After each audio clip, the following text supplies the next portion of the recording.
in American K-12 classrooms, a historical context. My name is Neetu Arnold, and I'm a research fellow at the National Association of Scholars. I will be serving as the moderator for this event. I'm joined by John Metz, former executive director of the Athenae Institute, and Ian Oxenvad, senior fellow American K-12 classrooms, a historical context. My name for Foreign Affairs and Security Studies at the National Association of Scholars. Our panelists will delve into the history of China's influence in K-12 education and consider the risks to national security and interest posed by China's involvement in our education system. For our viewers, we will take questions after both participants finish their presentations. You can submit your questions at the bottom of the screen where it says Q&A. So with that, I will open the floor to John. Thank you, Neetu. That was a fabulous introduction. Like Neetu said, my name is John Metz.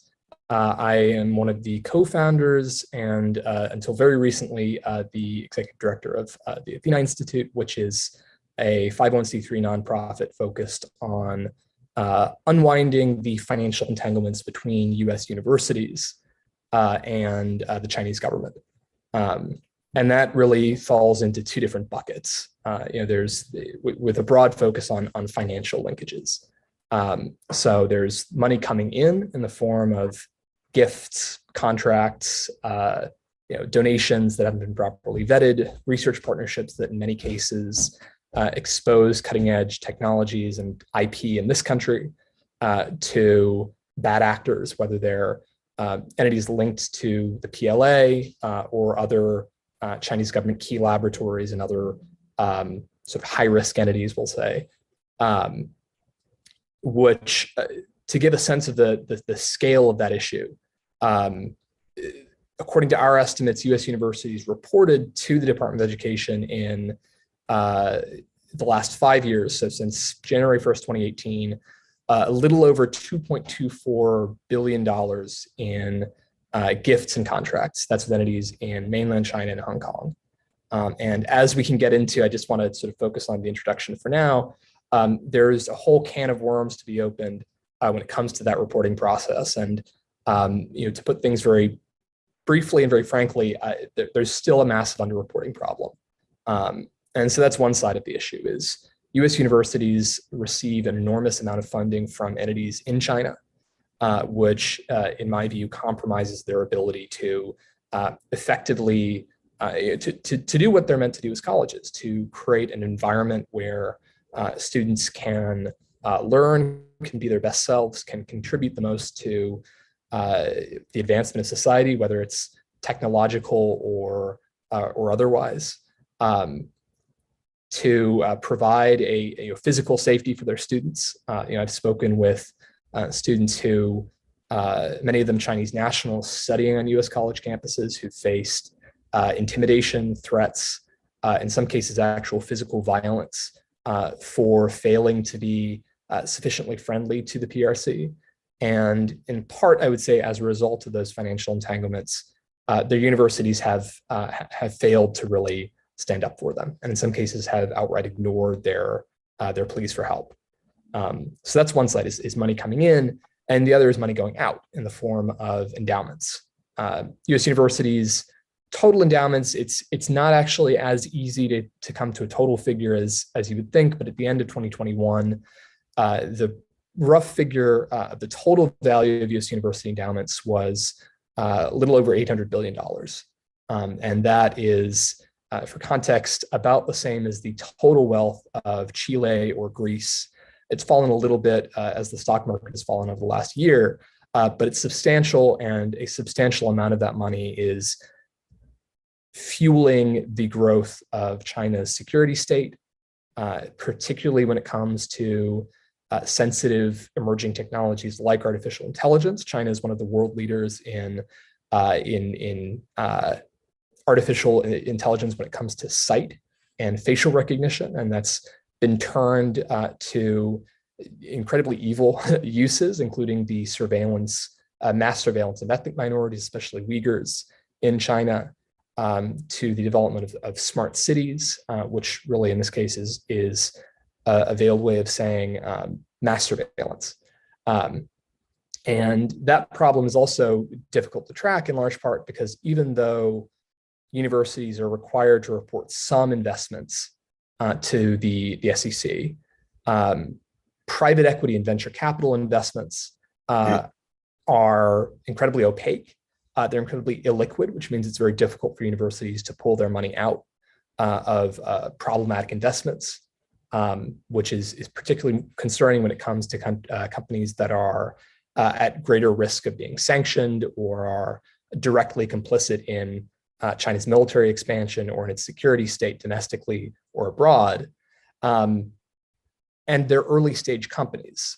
So many viewers will likely have heard of companies like SenseTime or Hikvision or Megvii. These are examples of companies that are, whether they're formally incorporated in the Caymans or Hong Kong or in mainland China, functionally they are controlled by Chinese entities. They're beholden to the Chinese Communist Party, and they are some of the most complicit actors in mass surveillance and in the development of China's military capabilities. So my concern there is, and Athena's concern is, universities, by devoting ever-increasing amounts of their endowments to supporting these investments in early-stage companies through private equity and venture capital, they are essentially cultivating the next generation of Megviis or SenseTimes, both companies that have since been sanctioned by the U.S. government. So that's a quick rundown on sort of the financial side of things. I won't take too much longer for my introduction, but excited to get into things and talk about the ways some of these financial issues impacting universities overlap with, and in many cases are less well understood and therefore, frankly, less concerning, at least in some instances, than the much less understood and much more opaque entanglements between K-12 institutions and the Chinese government. So thanks for having me. Thank you for the introduction.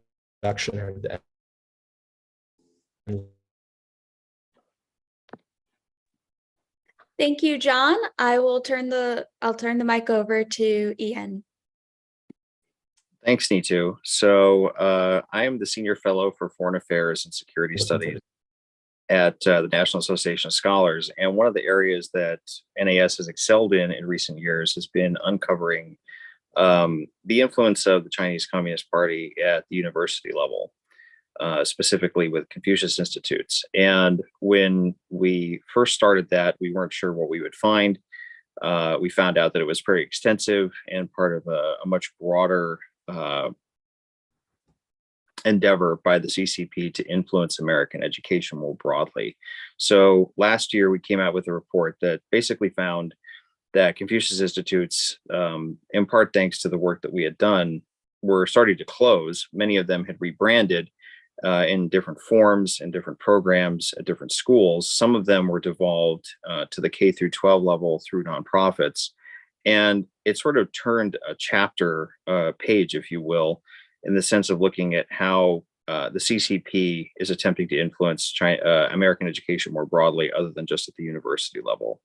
And currently, we are doing an investigation looking at the extents of this influence beyond just the universities and at the K through 12 level, and also how this is interacting with Chinese efforts more broadly. So what began as just an investigation into Confucius Institutes has broadened significantly over the past couple of years into looking at how China is basically expanding into bilateral programs, specifically focused on the STEM fields, with universities in the US in areas of cybersecurity programs and universities that are involved in sensitive research, but also at the same time at the K through 12 level, where this is something that's less understood, but is still part of China's broader efforts to project soft power and shape perceptions of the CCP around the world.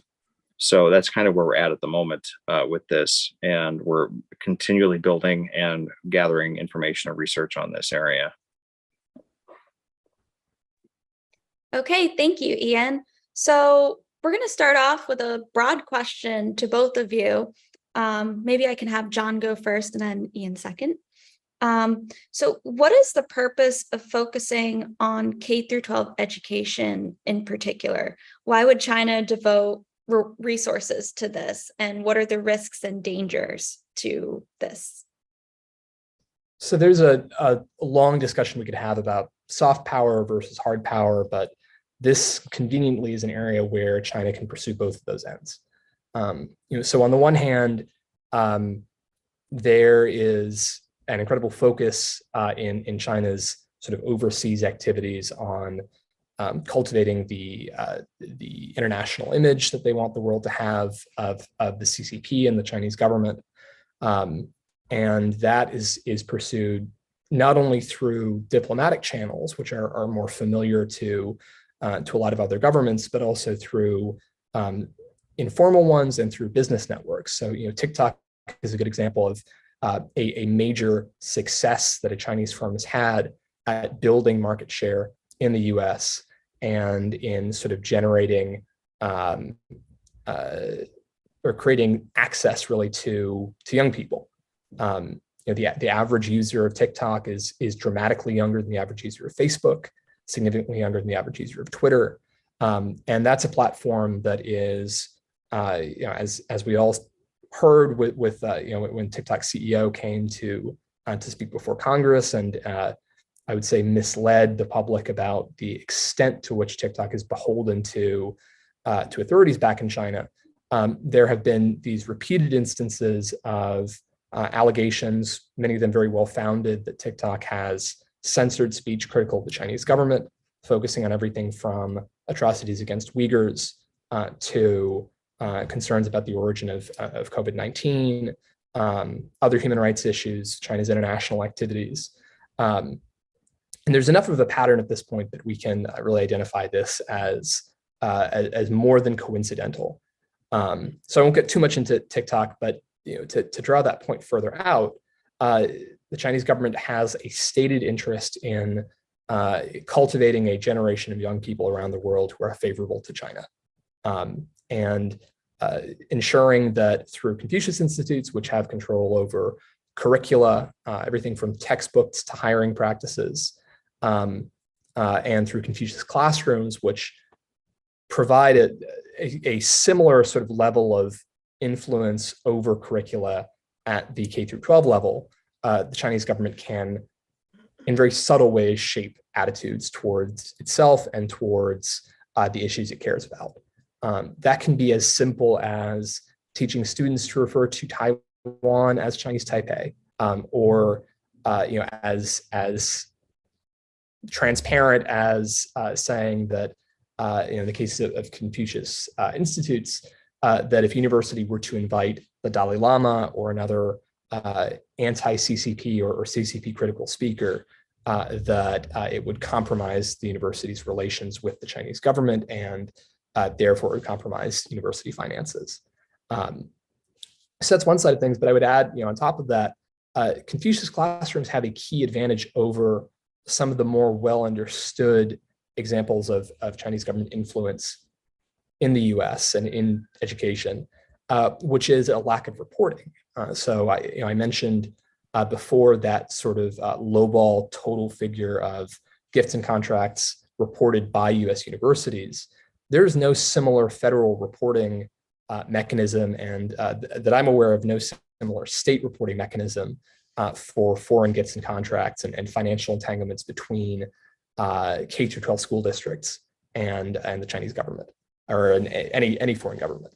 And so that means that there's a lot less room for the public to learn about the issue. There's a lot less room for organizations like NAS or like Athena to do research and to actually gather the information we'd like to have on what it is Confucius classrooms are doing, what their funding streams are.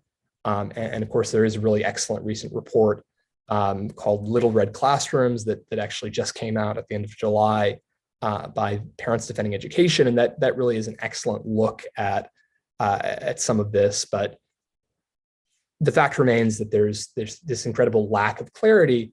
And that allows for the pursuit both of soft power and of hard power, economic power, access to critical technologies that are transferred back to China through these informal networks. So, a critical example of this would be some of the business relationships that have been cultivated through Confucius Institutes. This is a less well publicized aspect of CI activity in the US, but there's some reporting.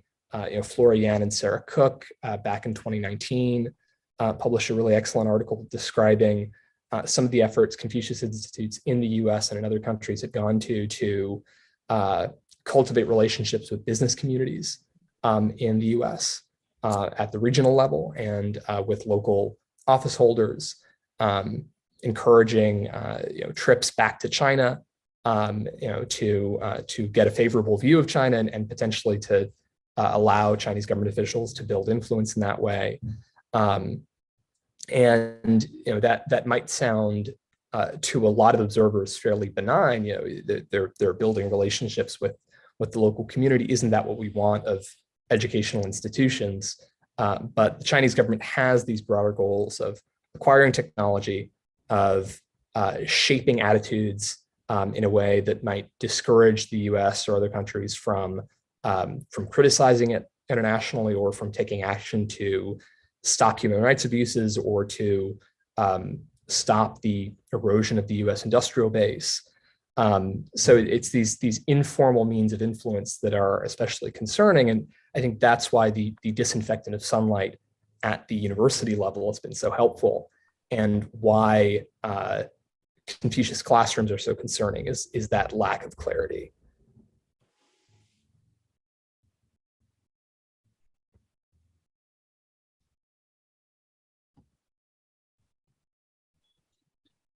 Looks like Me Too's frozen there. I'm sorry, wait, I had it mute. Ian, would you like to add anything? Yeah, I think it's important to keep a framework in mind in the sense of understanding how and why China would want to do this. Now, in the West, we kind of view a neat distinction between peace and war, between diplomacy and conflict, between the personal, private sphere of life and the public sphere of life. And authoritarian regimes, and totalitarian regimes in particular, with the difference being authoritarian regimes are just interested in controlling politics. Totalitarian regimes are interested in controlling all aspects of life. China is a totalitarian regime. So it does not really have a distinction between any of these different areas, as I mentioned.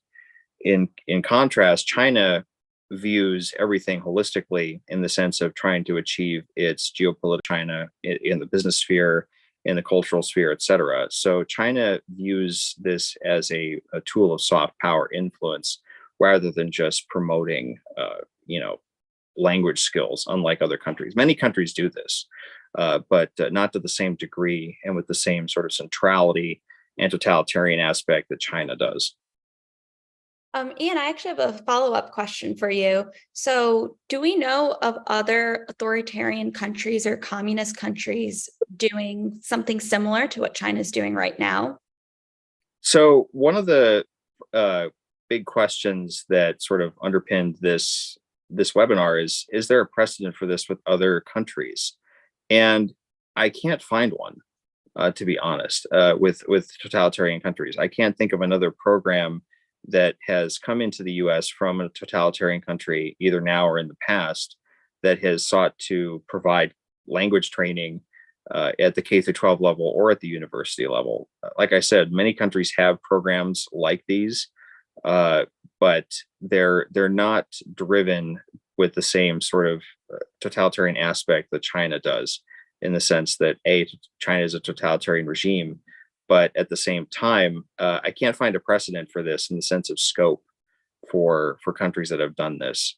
I can't, you can look at Japan and Germany in the past. Neither of them had anything like this in the US. The Soviet Union certainly didn't. You could look at Cuba and Iran.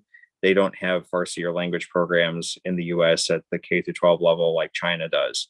So in that sense, no, China is in a league of its own in that regard. And that's significant in that it makes it an outlier and should draw more attention. Now, do we know if this is for both of you? Do we know if China is conducting similar initiatives in other countries, or are they just targeting America?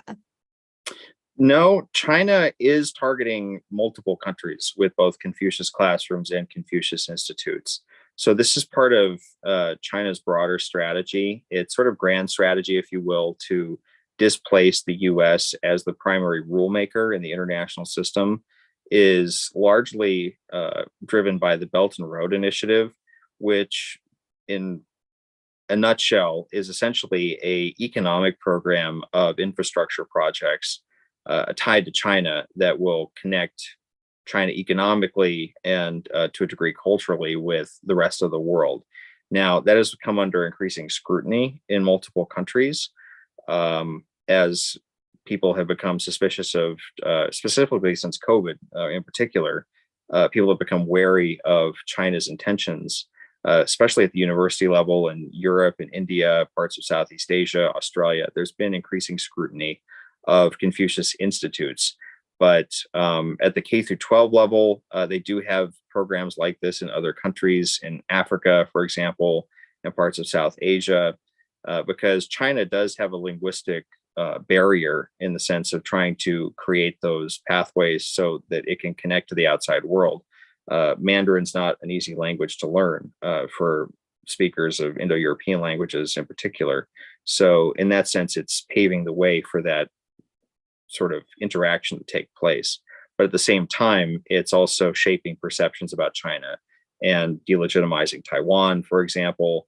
Just kind of put this out there as one instance where they've proven very successful at this. When we talk about China, everyone immediately thinks of the PRC, the People's Republic, Communist China. They do not think of Taiwan, which its official name is actually the Republic of China. So if you think about the past, American history, the China that helped us win World War II was the Republic of China. It was not the PRC. It is what is now Taiwan, but we don't refer to it as the Republic of China. We refer to it as Taiwan. So that just kind of encapsulates how successful China has been in shaping perceptions of what is China in terms of its meaning and its essence. John, would you like to add anything? So that's all. I fully agree with everything Ian said.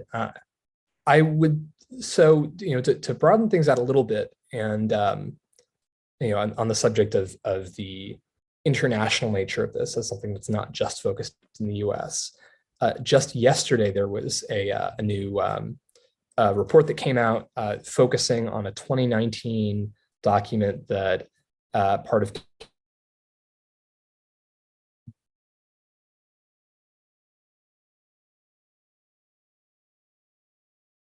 Canada's Canadian universities, and this targeting of Chinese students in particular, Chinese nationals studying on Canadian university campuses as the targets of this. And that's very interesting because the US has about 300,000 Chinese students on US campuses right now. And they are the top targets of influence activities on university campuses. But I think there's sort of room for the public to understand better the ways in which these activities, whether we're talking about espionage, which is certainly a major problem, or talking about efforts to squash dissent, whether it's coming from US nationals or Chinese nationals, the way in which this is moving through informal networks that have been hard for us to catch. So Chinese Students and Scholars Associations are a major part of that. They're not something that, as far as I know, is present on K through 12 campuses, but they kind of show the ways in which the Chinese government's efforts to target its own diaspora abroad play into this. So CSSAs functionally, outwardly, they look like any other student affinity group. And you pick a major university campus in the US, and I assure you, you can find, for any significantly represented national or ethnic group, you can find affinity groups a Vietnamese student association, a French student association. These things are by no means abnormal, and outwardly CSSAs resemble them. For Chinese students who come to the US or to Canada, where they also have a significant CSSA presence, their kind of first community, the first community that's going to reach out to them in most cases is the CSSA on their campus. If they feel homesick and they want to listen to Chinese music, have hot pot with their friends, read Chinese literature, it's the CSSA that's going to facilitate that on their campus. And it's only later that CSSAs are going to play a role in coercion of students. I've spoken firsthand with Chinese students who are studying in the US right now, who, because they spoke at a June 4th Tiananmen Square vigil, or because they expressed views that were not wholly sympathetic to the CCP, they were surveilled by their fellow students. In some cases, their families were contacted by state security apparatus back in China and told you are expected to rein your child in, or there will be consequences for them or for you. There's this atmosphere of fear and this chilling environment on speech and association by Chinese students, not just in the US, but abroad, that is created by this pervasive surveillance state that operates here in the US much the same way as it does in China. Now, this may seem like less of an issue for K-12 institutions, and certainly CSSAs are a university-focused institution that plays a key role in espionage and in the targeted intimidation and harassment, transnational repression being the sort of the catch-all term for this, of Chinese students. But there's a significant number of K-12 international students in US campuses who are boarding here or who are Chinese nationals but who live in the US, whose families could be targeted. The staff, in many cases, at Confucius classrooms would be prime candidates for this kind of intimidation. And I think that, I strongly recommend that everyone watching read that. It's in the Bureau, that report on some of the findings by intelligence, which really mirror what intelligence agencies in the US have found and what law enforcement in the US has found. But the real takeaway there is that there's this targeting of the Chinese diaspora in the US that means that regardless of how Chinese nationals see themselves, they are seen by the CCP as an extension of the state. And that means that institutes that are staffed by Chinese nationals, that are supported by the Chinese government, whether their stated goals are beneficial or benign or not, they are being targeted and they are being co-opted by the Chinese government. So I have a viewer question here. She says, I note in online reading that in Canada, some Confucius institutes are closing down by that name, but are now rebranding, reorganizing, and reopening under new names. How can we as Canadian citizens recognize, quote, real educational and cultural groups from propaganda-based ones? Or are they one and the same? So I can start with that. So there's no easy direct answer to that in the sense that, again, you kind of have to look at how education in the country of origin is run. And in the sense of China, if it's connected to the Chinese government, you're looking at a party state. It's a single party state.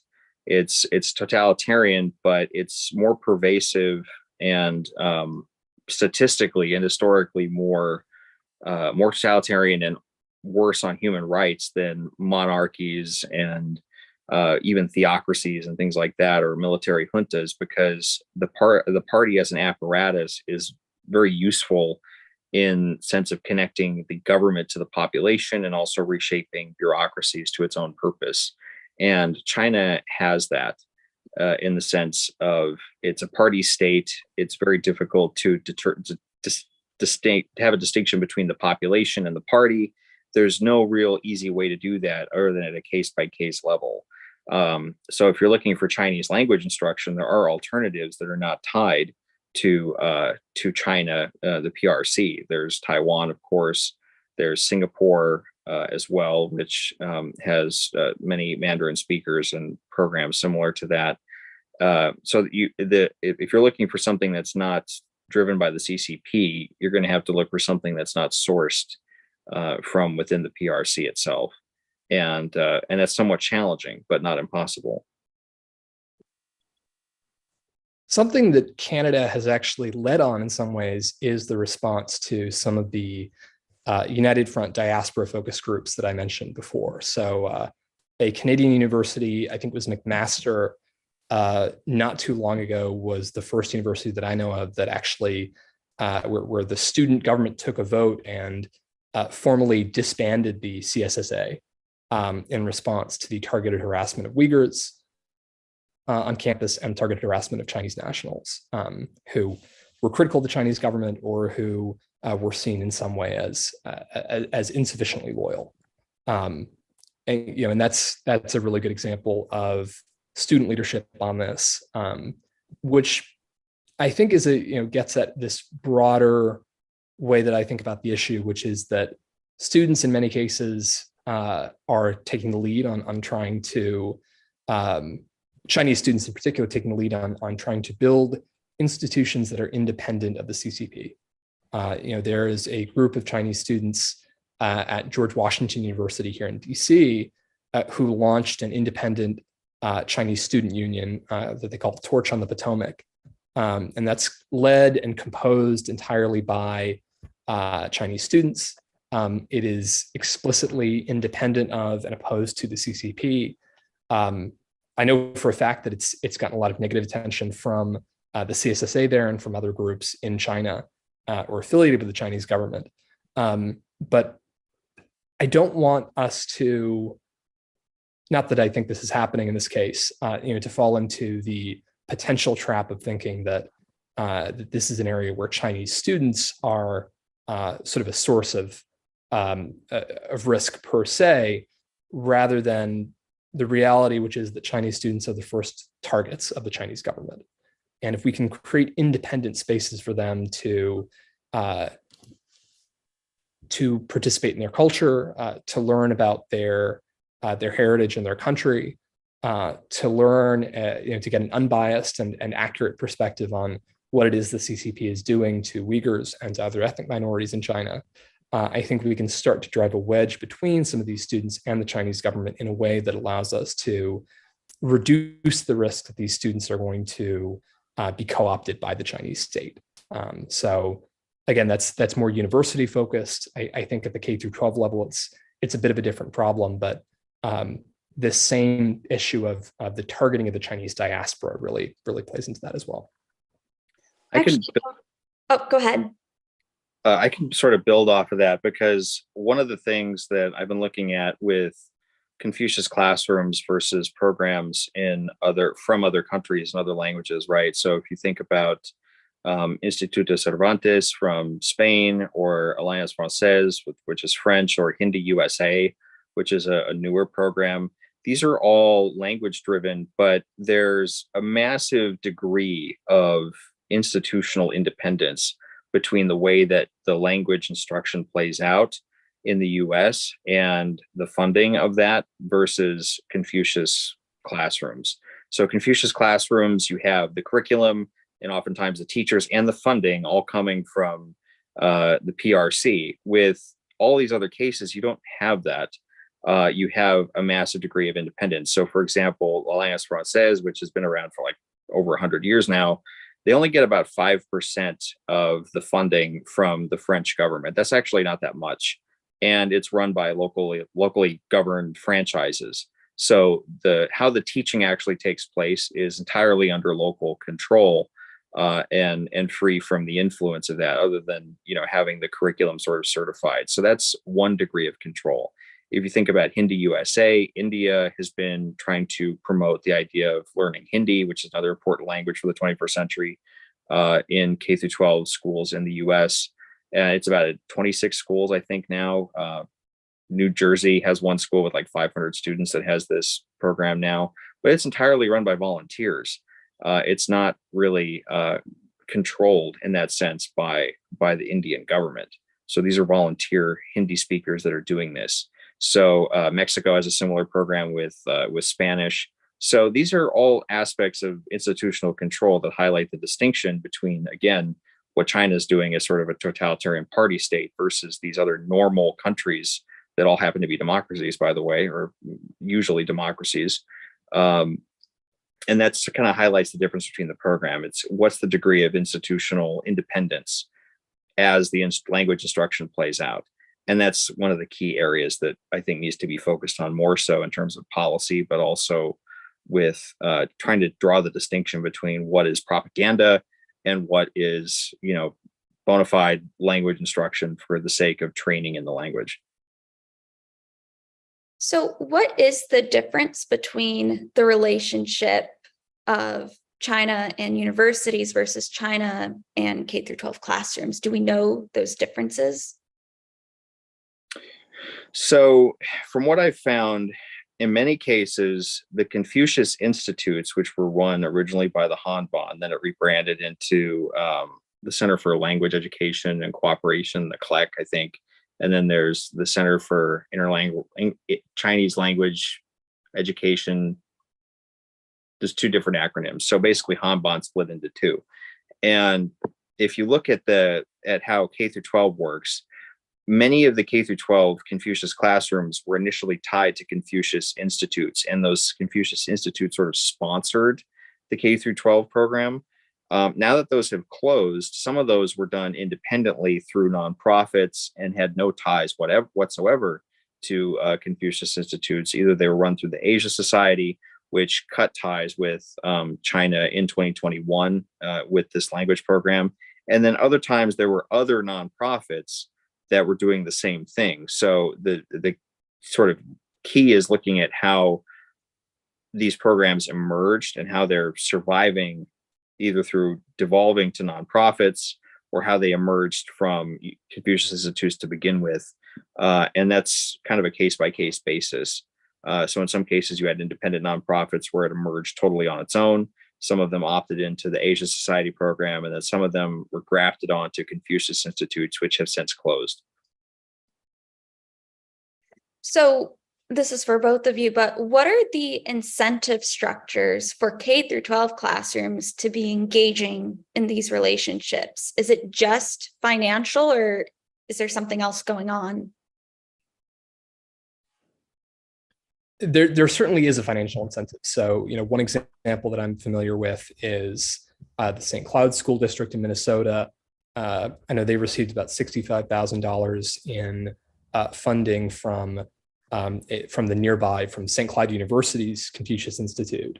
And that was one of the, to refer back to Ian's excellent sort of categorization or taxonomy of these funding structures. That was one of the examples of a Confucius classroom that was affiliated with a Confucius Institute kind of as its parent program. And that went to support equipment, textbooks, any kind of funding for programming. Similarly, in a number of cases, there's been funding that's been guaranteed to support sending teachers from China or Chinese nationals to teach. So Simpson County Public Schools in Kentucky, I believe, had such an agreement.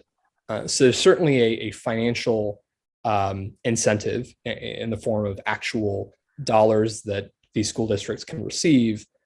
There are also some indirect incentives that I think in many cases school districts are very are seeking out in good faith.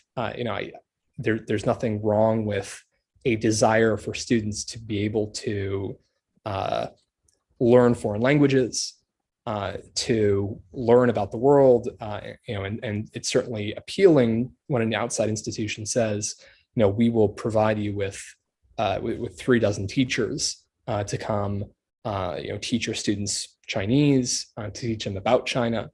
So there's the financial incentive. There's this sort of indirect financial incentive in the form of some of the perks, like those teachers who are dispatched. But then there's also I touched on this a little bit before, but with Confucius Institutes, and as far as I can tell, this applies to Confucius classrooms to an extent as well. There is this explicit view expressed in the agreement setting these classrooms up that they will be the starting point rather than the end point of collaboration between these school districts or their communities and entities in China. I know that a number of CI agreements establishing CIs, MOUs, or contracts have explicitly stated that the program would be designed to foster this broader collaboration, that it would be designed to foster business relationships. And there's some concern there. I know that that Parents Defending Education has argued in their recent report, which again is quite excellent from what I've seen, that there are some security concerns with the proximity between Confucius classrooms and U.S. military installations. I know that there are similar concerns about CIs potentially being located near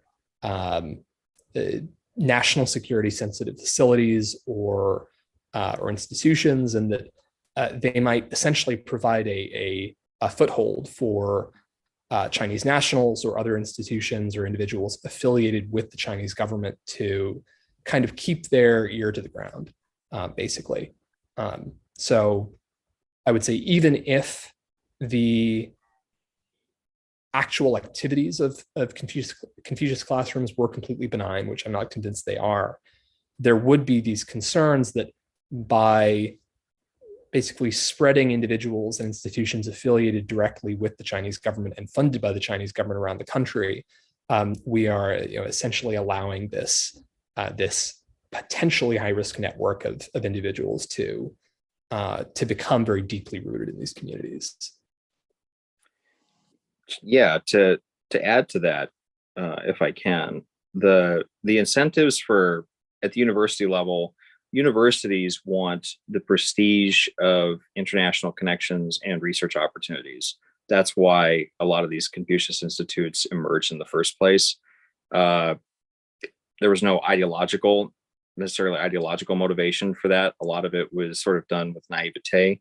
At the K through 12 level, two trends I've noticed in compiling our own list that should be going live hopefully shortly of Confucius classrooms. Many of them are high-end public schools or sort of standout charter schools. So there is sort of a method to what's going on, whether that's driven from the PRC itself or just the desire of American classrooms to have cutting edge curricula, which is not a bad thing. The US is notoriously bad at foreign language acquisition at the K through 12 level. If you can look at statistics on Spanish, I think almost 20% of US students now, certainly in California at least, many of them speak Spanish at home, but their school system doesn't teach Spanish all that well.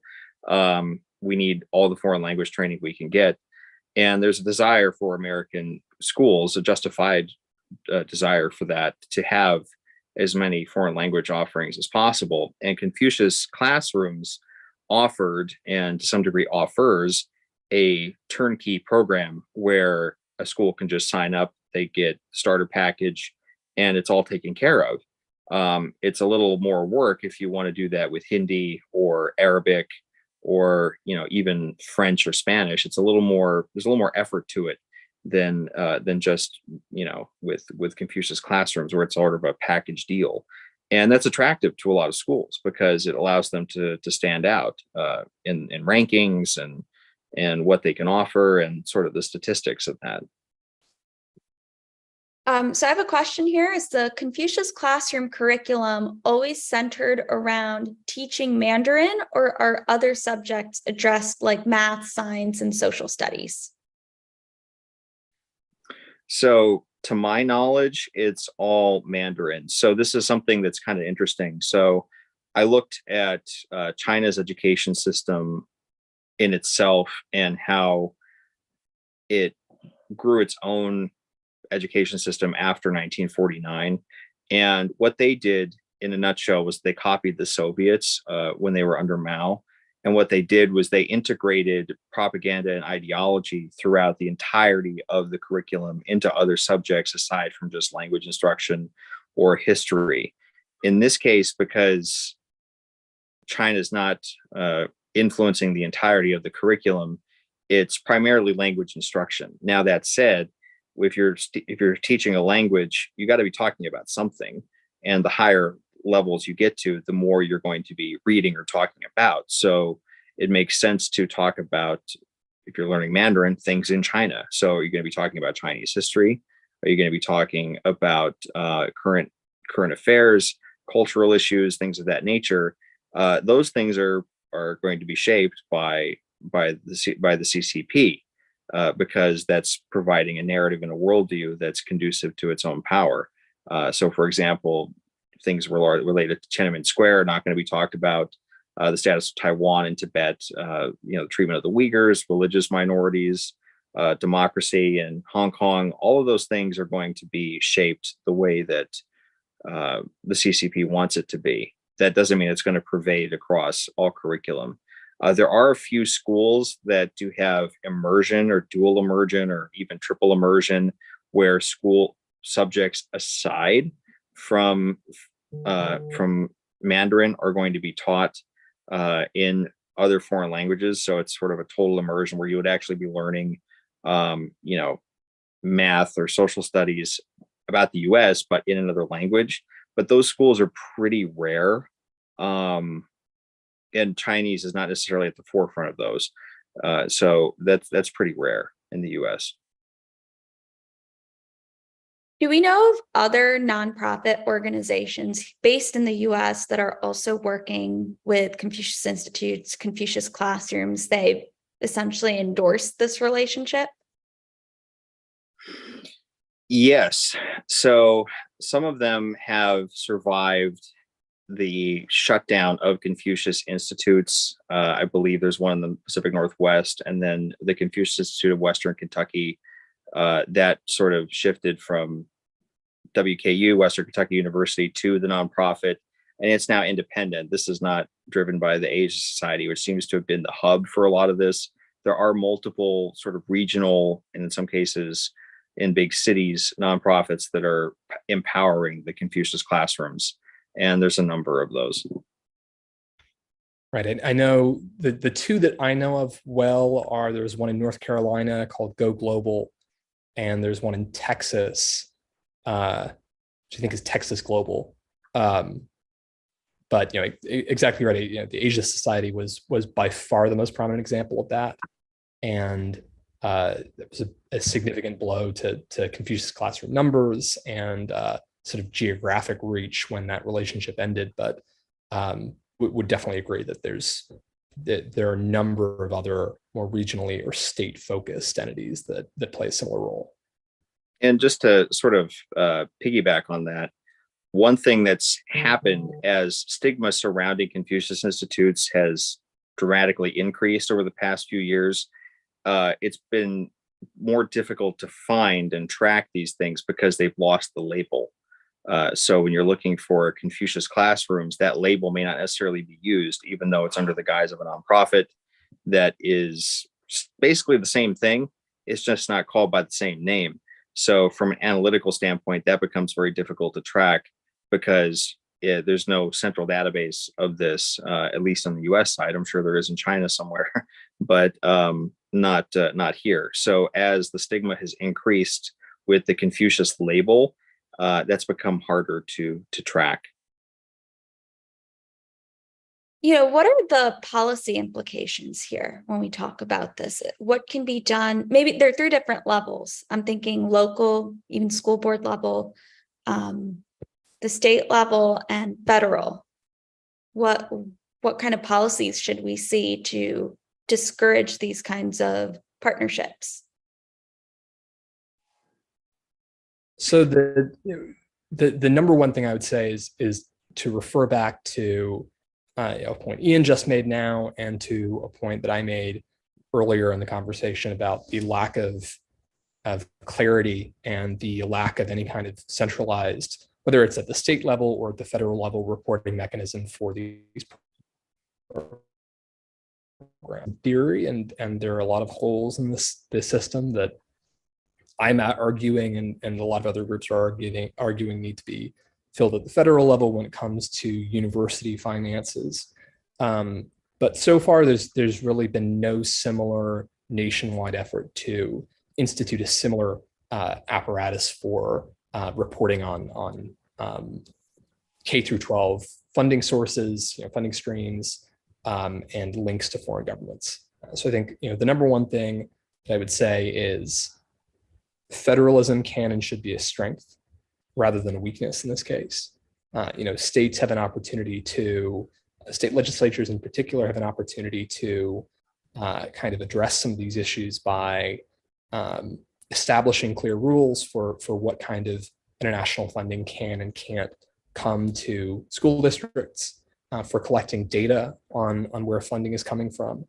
My understanding as well is that there really is no similar program run by another foreign government, but the lack of clear data on Confucius classrooms and their kind of opaque governing structure, I think is evidence enough that we need to be collecting those data at the state level.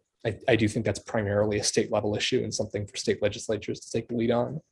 And then there are other things that the federal government can be doing to kind of fill that gap as well. But they do focus more, in my view, on the university side.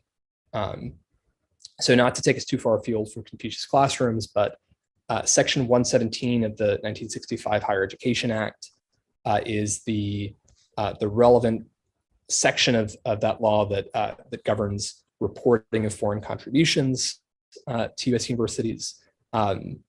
There has been a series of reports most recently by the Department of Education under the previous administration, that pointed to systemic underreporting by U.S. universities of gifts from foreign countries, and especially from gifts linked to foreign governments, of contracts with entities located in foreign countries that are also supposed to be reported. The threshold for that is $250,000 a year. Notably, that's not cumulative. So if over the course of a decade, a university receives millions of dollars in funding from an entity that's covered by Section 117, they don't necessarily have to report any of that. There's a similar reporting mechanism that's being established now through NSF, governing certain financial entanglements between universities and foreign governments. The threshold there is significantly lower, it's 50,000. But as of right now, we don't know whether that's going to be something that is going to be reported publicly, which I think is a big area where there are shortcomings at the federal level on what actually gets reported to the public. It was the case until not too long ago, until 2020, that under the previous reporting portal, universities had to disclose not just to the Department of Education, but to the public, what the actual entities providing some of their foreign funding were. And that's now no longer being reported to the public, at least to the same extent. And then there are other issues, I think, at the campus level, to return, focusing not just on the university side, but also on the K through 12 side. School districts and universities in particular have been slow to treat this as a serious problem. There are tens of thousands of Chinese students in US K through 12 districts. There are hundreds of thousands of Chinese students in US universities who regularly face harassment and intimidation. So again, this transnational repression is an issue that is getting more play and more discussion at the federal level, but it's not something that universities have been quick to deal with, and it's not something that I've seen any activity on from school districts. And so, whether it's ensuring that university faculty administrators have a means of collecting reports of students being intimidated or being approached in some way or harassed by agents of the foreign government, or some other kind of sort of information gathering, whether it's even just sort of official statements, whether they're symbolic or not, or whether they actually have teeth to them. We've seen a lack of moral leadership from universities and K-12 school districts on this issue, a lack of willingness to say that important though having these access to international language education is, it should not take precedence over the needs of students and over this these efforts to protect students, whether they're at the university or the K through 12 level. I as you can tell, I have some very specific recommendations at the federal level and some less specific recommendations at the state level. And that's in large part because that's where my primary focus has been. But I think that does get at a broader issue here, which is that there's an enormous amount of energy now being devoted to this issue at the university level and at the federal level, less attention at the state level, and definitely much less attention at the level of individual school districts. Just to follow up with that, do you think this can primarily be taken care of at the federal level, and that's why we don't have to focus so much at the state level, or should it be both? It should absolutely be both. There are only so many members of Congress. There are only so many resources being devoted to this at the federal level. I think there's a lot of untapped potential at the state level. We've seen some of this when it comes to investments and state pension fund and university endowment investments in Chinese companies. Individual governors and state legislatures have started to either take steps to urge their state level pension funds to divest some of their funds from high risk entities in China. I know that they've been doing a lot of that down in Florida. Representative Claudia Tenney wrote an excellent letter last year or late the year before, I think it was early last year, to the New York State pension fund director, urging them to withdraw some of their funds from entities linked to the Chinese government. So there's energy at the state level, and I think some of that has started to bear fruit. I believe Arkansas does now ban Confucius Institutes at the university level, but we haven't seen the same thing at the local or the K through 12 level. So I think a logical next step would be imposing some of the same restrictions that we've seen imposed at the state and federal levels on Confucius Institutes, extending those to Confucius classrooms. That's a start. That doesn't, as we've seen with the number of Confucius Institutes that have changed their name or have rebranded or have moved their functions off campus. This can be a sticky issue, and it's not something that's necessarily addressed by just a flat out ban on Confucius Institutes, or in this case classrooms. But that's a start. I can add to all that. Me too. Oh, great. So I think there's two big challenges that have to be kept in mind. One is political, and the other one is sort of a federalist issue. The political issue is twofold. On the one hand, you have how do you, even with the way that education right now has become a political topic, how do you start a conversation about this where all the oxygen around education is being sort of sucked out by other, sort of hot button issues, whether it be, critical race theory, transgender issues, teachers unions, school closures, online education, all these other things, and just school performance. Those issues have sort of crowded out any room for conversation around this.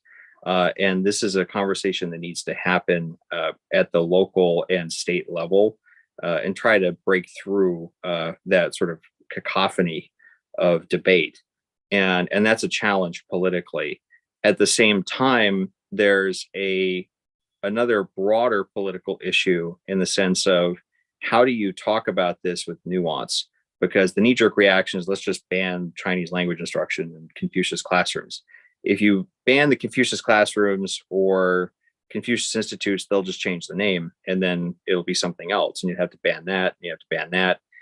So it's kind of a never-ending problem in that sense. So how do you sort of offer an alternative to that model of just trying to ban anything Confucius quote unquote related, which as a side note, what China is doing is anything but Confucian, by the way. Their sort of philosophy to education and politics is antithetical to Confucianism and Confucian ethics. But how do you differentiate Chinese language, Chinese identity from the CCP and the PRC?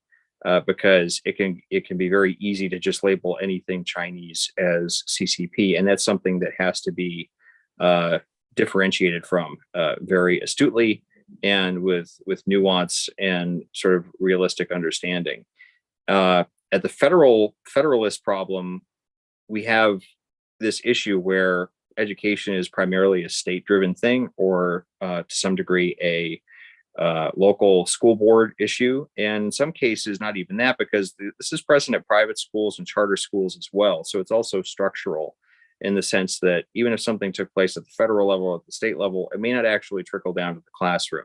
So there has to be a way to sort of handle all these things at once, and the easiest way to do that is to create different incentives for different programs to compete with what the CCP and the PRC is offering, whether that's cultivating something like Hindi USA, which is driven entirely by volunteers and is at the local level, or whether it's something affiliated with Taiwan or Singapore, or maybe something funded by the federal government to promote Chinese language instruction.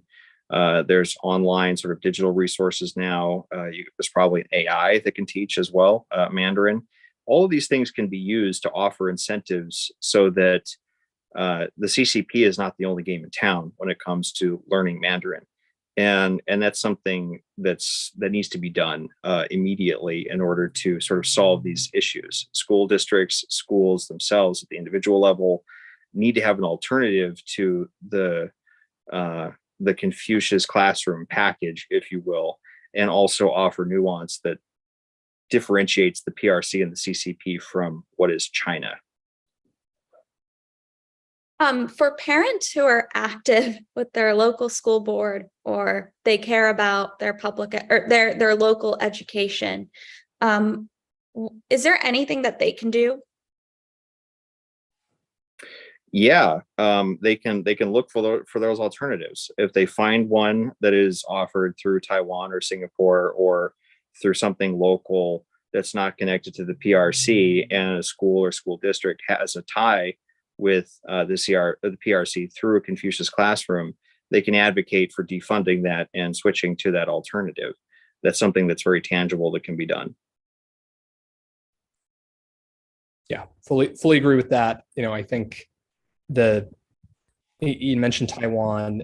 One of the best examples of an alternative out there is this program that Taiwan launched back in 2021 that's explicitly designed to be an alternative form of Mandarin education center that does not have the same issues, that is not guided by this sort of transnational influence strategy that aligns with, I think, the values when it comes to democracy and sort of an unbiased view of history that a lot of Americans would prefer.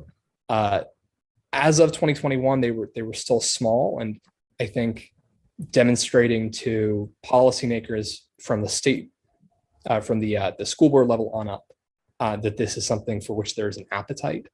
I think we definitely need more parent and community member engagement rather than less, to demonstrate that the issue here is not that we are Philistines who don't want foreign language education, or that we are not interested in students being able to learn about the world and to learn foreign languages, but rather that it's a specific concern with Chinese government supported programs that align with the goals of the Chinese government.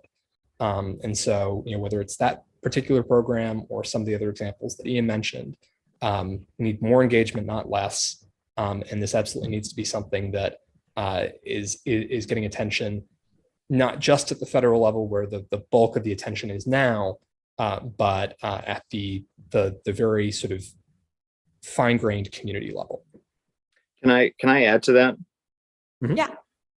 So to give like a very specific example of what a school could do, Pew Research just had last month a study come out on perceptions among Asian Americans of their countries of ancestral origin, as well as perceptions of the US. And what was really interesting is that across every demographic, Asian Americans viewed their country of origin and the US favorably, with the exception of Americans from China or of Chinese background from the PRC. They view the PRC as negative. So there is statistically, there is an appetite for an alternative to the PRC and the CCP. So for example, let's say you have a hypothetical school district that wants to get rid of its Confucius classroom, but retain Chinese language instruction.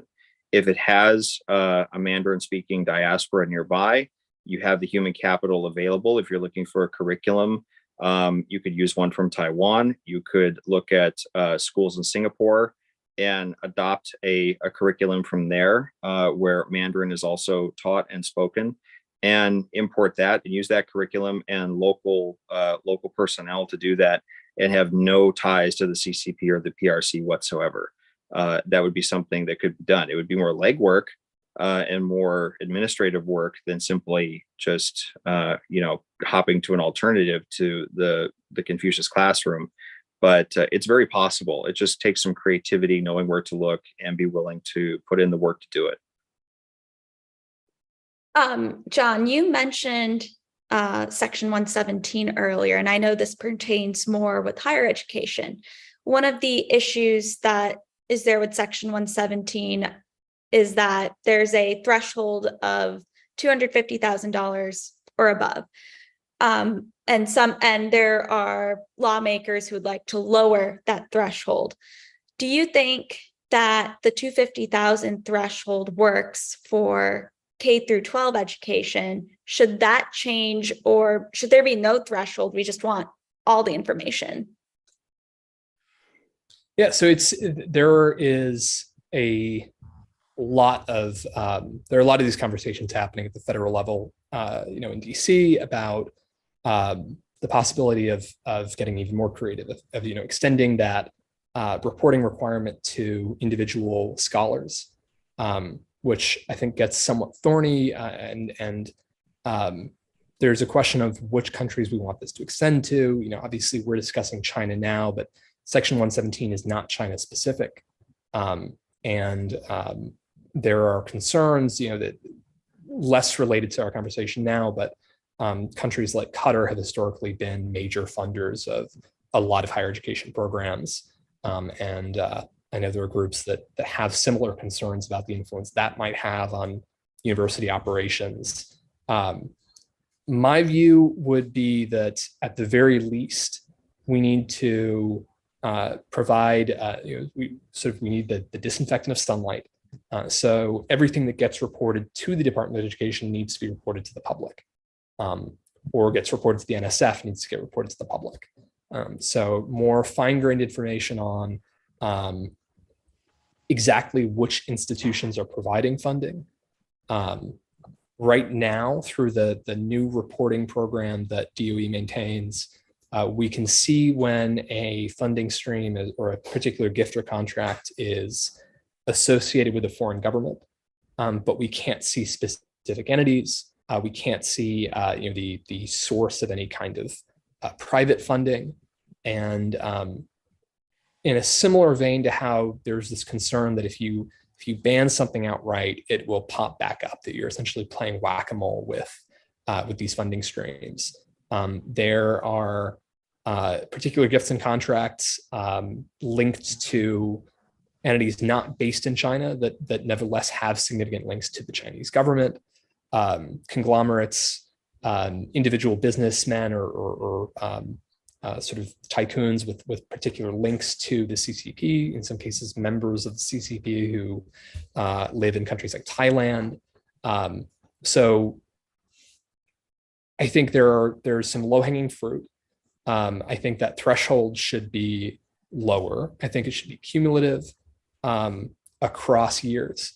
So for instance, $50,000 threshold each year, coupled with that kind of full public reporting of where funding is coming from, and then $250,000 cumulative threshold for reporting of multiple gifts over a number of years, say 5 to 10 years. I'm just sort of spitballing here, but the real point is that there's some low-hanging fruit in that, whether it's getting rid of the threshold entirely, something that I am open to, or ensuring that there's greater enforcement of Section 117. One of the big challenges right now is that a number of investigations into universities that had systematically underreported their foreign funding. A number of investigations were opened under the previous administration. My understanding is that all of those have since ended.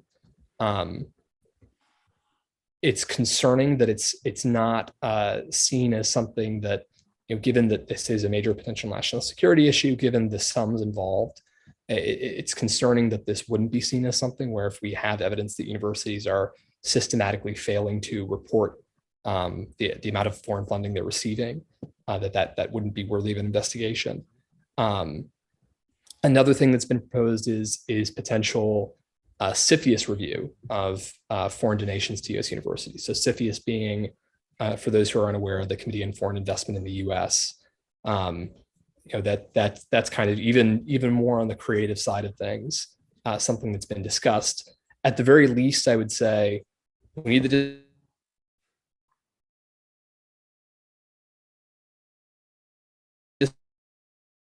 disinfect groups like NAS or Athena or any other sort of civil society organizations can the full sense of what the picture is when it comes to foreign support for U.S. institutions, whether it's specifically relating to China or to another country or to foreign countries as a whole, and then a significant reduction in that threshold. Whatever loopholes we can get rid of, like the fact that 6 $40,000 gifts over the course of, or 7 $40,000 gifts over the course of 5 years would not trigger a reporting requirement. This is, there are some basic things we can do that would significantly improve the situation at the higher ed level. So I can add to that. The thing to sort of keep in mind is that foreign reporting is great, but any foreign money or influence that China, the PRC, would want to use for that can be laundered through an entity that's a nonprofit or a multinational business that has a subsidiary that owns a franchise in Main Street, USA, and then they support putting in the Confucius Classroom. On paper, that won't pop up as a foreign entity at all. And in some cases, the Confucius Classroom, the Confucius Institute, sort of fell into place alongside broader sort of public diplomacy from Beijing, where they would collaborate with the local business community, and there'd be tours of the local scenery and the towns and all that stuff. And it was a sort of holistic approach that was being taken. So the pressure to put Confucius Classrooms in and how that happens may not just be a check from the Hanban. In most cases, it probably won't be. It'll be from something else. So that sort of local control of the curriculum itself is something that has to sort of happen, and that has to there has to be an alternative to the Confucius Classrooms there, so that can happen. Because if that happens, you don't need all the foreign reporting requirements, because that alternative will be in place. So you don't actually need to do that. But if you're trying to keep Confucius Classrooms out, or more specifically the PRC in Beijing, the thing that would need to be done is as many hurdles as possible would have to be put into place to sort of create as much of a coordination hell as is possible for China to put those programs in place. Not that they won't succeed, but to make it as complicated and convoluted as possible to sort of make it cost prohibitive on their part. What are the challenges with providing alternative incentives to having Confucius classrooms, and how can they be overcome? I think a lot of it is most people, when they think of, well, we have to learn Chinese, they immediately turn to the PRC. So a lot of it is just a lack of awareness of what is available in the sense of what alternatives exist, what curriculum exists in Taiwan, what other nonprofits, whether they be local that are not tied to the CCP, what is available there. Is there stuff from Singapore or other places in the world that are not controlled by China, where there is Chinese not only spoken but also taught, and looking for wherever that curriculum is found, and then either creating it, collating it, and then making it visible to local school districts and schools so that they can pick that alternative. I think a lot of it is just a lack of awareness and knowing where to go. So we have a couple of more minutes left of this webinar. So for any of our viewers who still have questions, do send them in. I did want to ask, this is going back to the reporting requirements. There's some states which require universities to report foreign funds, and the threshold is much lower, and this is at the state level. I'm curious if you think something like that would be helpful for K through 12 classrooms, or if that would become redundant, or maybe it incentivizes these schools to just be on top of their data. What do you think of that? I would support, so referring specifically to the idea of a Section 117 style reporting system for K through 12 level.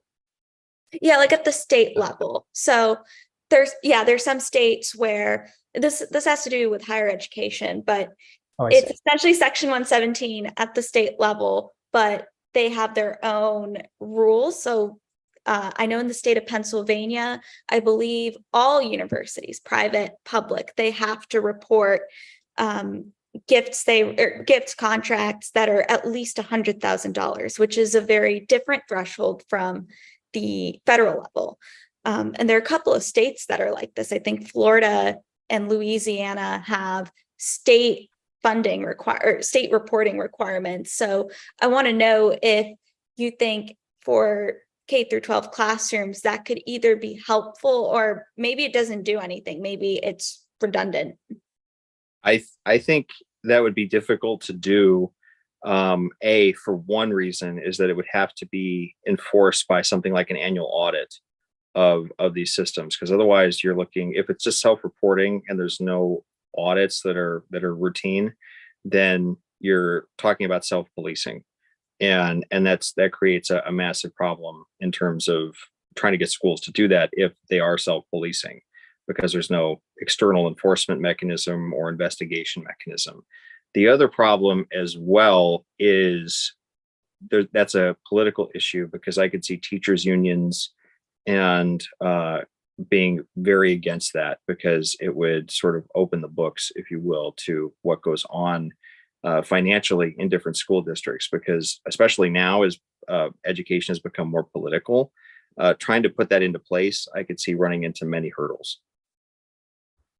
I would agree generally with that. I think one of the challenges with Section 117 itself has been a lack of clarity about who is required to report, who needs to collect data. In many cases, universities were actually failing. And to some extent, this is being addressed. To some extent, I think there are still concerns, but there were instances where universities had failed to designate a particular officer to gather the relevant data and ensure that it got reported. And so it didn't get reported. I think that's an even bigger concern at the K through 12 level, because unless you're specifically setting aside resources to enforce it, either to ensure that school districts have support to collect those data, and that there's a designated officer of some kind who's in charge of reporting, or to ensure, like Ian said, that you have some kind of enforcement mechanism in place. The number of school districts around the country is enormous. I think it gets to be a much, much bigger challenge, especially because you're dealing with institutions that have fewer resources and where some of the documentation that universities would generally have for significant donations, might exist in a significantly less rigorous form. So there are concerns about resources that K through 12 institutions have.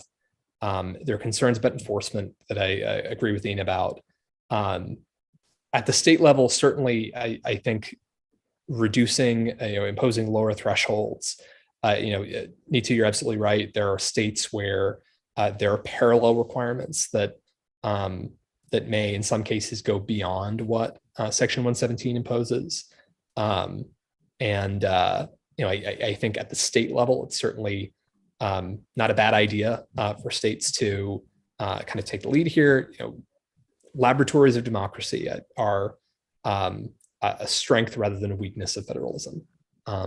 There's no, there are states certainly shouldn't try to get in the way of federal reporting requirements, but there's nothing that says that a state can't require that foreign contributions over $50,000 to universities be reported at the state level, and that those be publicized. So there's certainly room for states to kind of get out ahead of the federal government, but at the K through 12 level, I do think it gets quite complicated. And I think the top priority should be on ensuring that we have alternatives, ensuring that school districts are aware of alternatives, ensuring that the institutions, especially Confucius Institutes and related university level institutions that in many cases provide kind of the core of this Confucius classroom network, that those are being targeted and eliminated to the extent possible. I think those should be the top priorities. Okay, well, John, Ian, this has been a great conversation. I'm going to give both of you an opportunity just to share any final remarks, anything that our viewers should take away from this whole discussion. John, I'll have you go first. Sure. Well, first of all, thank you again for having me. This has been a fantastic conversation. So Ian, thank you for taking the time to chat with me, and Neetu for moderating. I think the number one thing I would emphasize coming out of this is that, actually two things I would emphasize coming out of this. One is that there's this tendency to think that if we can find a legislative or a government fix for something like this, that we can solve the problem. And so in 2018, the National Defense Authorization Act began to limit some federal funding for institutions that maintain Confucius Institutes. And as a result, there was this significant reduction in the number of institutions that hosted them. But that's not open and shut, because a significant number rebranded, renamed. They, as we've touched on, and as NAS has done a really, really fabulous job covering in some previous reports, they've taken a new form rather than abandoning their project entirely. And so, you get this game of whack-a-mole that federal and state legislative officials are always going to have to be playing, and that regulators are always going to have to be playing, in order to make those solutions stick and in order to ensure that they're actually effective. I think we still need those solutions, but that this broader shift in kind of civic attitudes in this country is necessary. And I know that's by no means a small undertaking, but a key part of the problem, both at the K through 12 level and at the university level, is that there is still a lack of understanding of the extent to which the Chinese government has treated our institutions as a battleground, the extent to which it has targeted US nationals of Chinese descent, especially Chinese nationals, and essentially treated them as if they'd never left China, and has subjected them to all sorts of repression, and sought to co-opt them as tools of the Chinese state. University administrators, K through 12 school districts, there are financial incentives, obviously, but those financial incentives, because of money that can be laundered and because of the numerous ways in which these kind of paper barriers can be overcome, there needs to be a cultural change in administrative attitudes towards Chinese government influence. And that's a significantly more difficult problem, and it requires prolonged bipartisan civic engagement over the course of a number of years. And it's not something that a single piece of legislation, whether it's at the state or federal level, can fix. And then beyond that, I'd add that, I touched on this before, but there are hundreds of thousands of Chinese students in the US, mostly at the university level, but some of them at the K through 12 level, whom the Chinese government really does not believe have any right to access the civil liberties and civil and rights that come along with being in this country. So whether it's physical violence or censorship or harassment, intimidation, pressure to spy on behalf of the Chinese government, these hundreds of thousands of Chinese students are some of the foremost targets of the Chinese government. And I think if we can give them the resources they need to organize themselves separately from it, then we can start to fill it, to create some cracks in the system. So that's where I'd leave you. It's a little rambly, but again, thank you for having me. I can add to that. I think there's a few things, and some of it's going to piggyback on what John said. But the first thing is to divorce the idea of China or the PRC and the CCP having a monopoly on what is Chinese, the Chinese language, and Chinese identity. They're not the same thing. They do not have a lockdown on that as much as they would like to have. There are alternatives available, and those alternatives need to be sought out in not only just from a policy standpoint, but also just sort of a broader mindset. This is an issue of not only educational sovereignty. Do you want a totalitarian regime that is flying spy balloons over the US and manufacturing fentanyl, also teaching your children? Or would you rather have a benign country, or at least material and curriculum from a benign country doing that? And even better, having local teachers from your local community who have no ties to the Chinese government doing that. Those are all things that can be done today if they are sought out, and those alternatives are sought out. And I think this sort of piggybacks on two things. One is, if you want to sort of stop Confucius classrooms or what Confucius classrooms represent, don't expect Washington, D.C. to do this. I would abandon all hope at that. This is a local and state issue. This is something that could be brought up with local school districts or even at the state level. Parents can advocate for an alternative to Confucius classrooms, and they should, not only because you want to minimize influence from the Chinese Communist Party, but also American education right now is in a very poor position. Our reading and math scores are abysmal in many cases. You're having students graduate with very little to no understanding of the Constitution or history, let alone foreign language skills. If America and Americans want to compete in the 21st century, they're going to have to revamp the education system and do so immediately if it's going to be competitive in the 21st century. And right now, it doesn't look like it's going to be for a number of reasons. And one thing that can be done is to seek out good foreign language programs that are not run by peer competitors to the United States, whether that be Chinese from an alternative source from the PRC, or whether it be Hindi or Arabic or even French and Spanish to a good degree.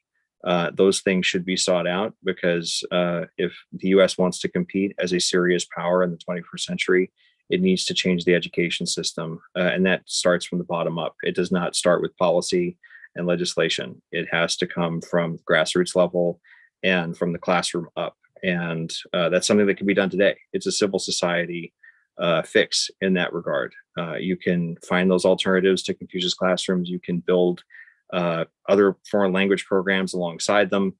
and help meet all those goals simultaneously. And that's something that needs to sort of shift in the broad thinking of this issue.